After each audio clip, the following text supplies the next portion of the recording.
جی میرا نام محمد الیاس انصاری ہے۔ آخر کیا ضرورت ہے کہ اتنے بڑے پیمانے پر چند دنوں کے اندر لاکھوں کی تعداد میں جانور قربان کر دیے جائیں، کروڑوں کی تعداد میں جانور قربان کر دیے جائیں؟ کیا کسی ایک سال اس سال جو ہے قربانی نہ کر کے اس سے حاصل ہونے والی جو آمدن ہے وہی رقم جو جانور کی خرید پہ صرف ہوگی اس سے اسکولز کھول دیے جائیں، ہاسپٹلز کھول دیے جائیں؟ اس کے بارے میں آپ کی کیا رائے ہے؟ جاوید صاحب اس میں میں ایک چیز ایڈ کر دوں ان کے سوال میں کہ قرآن تو یہ کہتا ہے نا کہ اللہ کو نہ خون پہنچتا ہے نہ گوشت پہنچتا ہے بلکہ تقویٰ پہنچتا ہے۔ اس کے پیچھے جو چیز کار فرما ہے وہ اصل میں اللہ تعالیٰ کے وجود کی نفی ہے۔ یعنی آپ دنیا میں جیتے ہیں تو تعلقات میں جیتے ہیں۔ میرا ایک ماں کے ساتھ رشتہ ہے، باپ کے ساتھ رشتہ ہے۔ ممکن ہے کہ میری ماں کے کچھ مطالبے ہوں، میرے باپ کے کچھ مطالبے ہوں، اعزاء و اقربا کے ہوں، قوم کے ہوں، وطن کے ہوں، تو ایک پوری شخصیت کے طور پر مجھے زندگی بسر کرنی ہے۔ تو خدا کے ساتھ بھی میرا ایک تعلق ہے۔ میرے رشتوں میں سب سے بڑا رشتہ وہ ہے، اس لیے کہ وہ میرا خالق ہے، تو اس کے ساتھ میرے تعلق کا اظہار ہونا چاہیے۔ انسان محض ایک مادی وجود نہیں ہے، وہ اپنی ایک نفسیاتی حقیقت بھی رکھتا ہے۔ آپ یہ دیکھیے، آپ نے اتنے بڑے پیمانے پر پیریڈ منعقد کی، آپ نے اتنے بڑے پیمانے پر جنگ ستمبر کی یاد منائی، آپ اتنے بڑے پیمانے پر نکلتے ہیں اور یوم آزادی مناتے ہیں، کیوں؟ کیا وجہ ہے؟ اس میں بھی اربوں روپیہ خرچ ہوتا ہے لیکن کسی کو یاد نہیں آتا۔ وجہ کیا ہے؟ وجہ یہ ہے کہ وطن آپ کو نظر آتا ہے، قوم آپ کو نظر آتی ہے، آزادی آپ کے لیے ایک مشہود حقیقت ہے۔ خدا کے ساتھ تعلق یہ وہ حقیقت نہیں رہا ہوا۔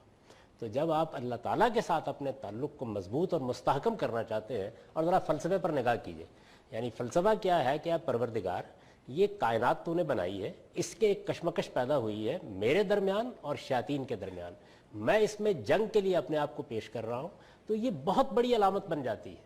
یعنی چونکہ ہم اس کی حقیقت سے واقف نہیں ہیں، خدا کے ساتھ تعلق اور اس کی معرفت کا شعور نہیں رکھتے، تو اس وجہ سے اس طرح کی بات کرتے ہیں۔ ہماری پوری زندگی کو متوازن ہونا چاہیے، یعنی وہ اللہ تعالیٰ کے ساتھ اپنے تعلق میں بھی نمایاں ہو، وہ ماں باپ کے ساتھ اپنے تعلق میں بھی نمایاں ہو، وہ قوم اور وطن کے ساتھ بھی اپنے تعلق میں نمایاں ہو۔ اور میں آپ سے یہ بھی عرض کر دوں کہ آپ اگر اس پر پابندی لگا دیں تو اس کا نتیجہ یہ نہیں نکلے گا کہ وہ روپیہ کہیں اور چلا جائے گا۔ یعنی انسان، پورے انسان کا ظہور ہوتا ہے۔ میں ماں کے لیے کچھ کرتا ہوں، بیوی کے لیے کچھ کرتا ہوں، باپ کے لیے کچھ کرتا ہوں، وہاں آپ یہ سوال نہیں اٹھاتے۔ میں ملک اور قوم کے لیے بہت کچھ کرتا ہوں، وہاں بھی آپ یہ سوال نہیں اٹھاتے۔ بہت جشن منائے جاتے ہیں، بہت بڑے پیمانے کے اوپر تقریبات ہوتی ہیں، آپ کہتے ہیں اس سے جذبہ پیدا ہو رہا ہے، اس سے قوم کے ساتھ محبت عروج کو پہنچ رہی ہے۔ یہاں کچھ نہیں پیدا ہو رہا، یا خدا کے ساتھ ایک تعلق ہے، اس کا اظہار ہو رہا ہے۔ اس تعلق کی ایک علامت ہے جو آپ نے گویا اپنی جان کے فدیے کے طور پر ادا کر دی ہے۔ تو اس لیے میری گزارش یہ ہے کہ ان لوگوں کو یہ سمجھانے کی کوشش کرنی چاہیے کہ آپ قربانی پر گفتگو کرنے سے پہلے خدا کو سمجھیں، اور خدا کے ساتھ اپنے تعلق کو سمجھیں، اور پھر اس کو اپنی زندگی میں وہ جگہ دیں جو دینی چاہیے، یعنی سب سے بڑی جگہ اس کی ہونی چاہیے۔ تو پھر آپ کو یہ چیز نظر نہیں آئے گی۔ لوگوں کو انفاق کے لیے بلانا ہے، اسکول قائم کرنے ہیں، مدرسے قائم کرنے ہیں، آپ اطمینان رکھیے، لوگوں کے پاس بہت کچھ موجود ہے، اور اگر ان کے اندر صحیح جذبہ پیدا ہوگا تو وہ یہاں بھی خرچ کرنے کے لیے تیار ہوں گے۔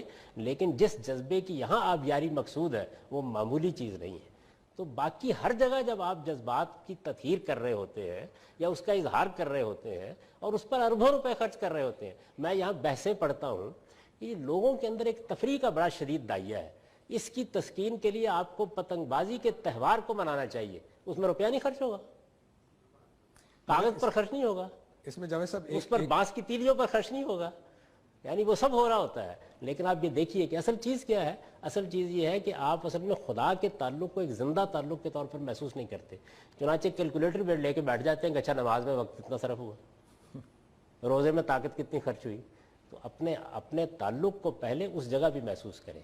یعنی آپ کے تعلقات کے جو دائرے ہیں وہ صرف ماں باپ، اعزاء اقربا، قوم، وطن یہی نہیں ہے۔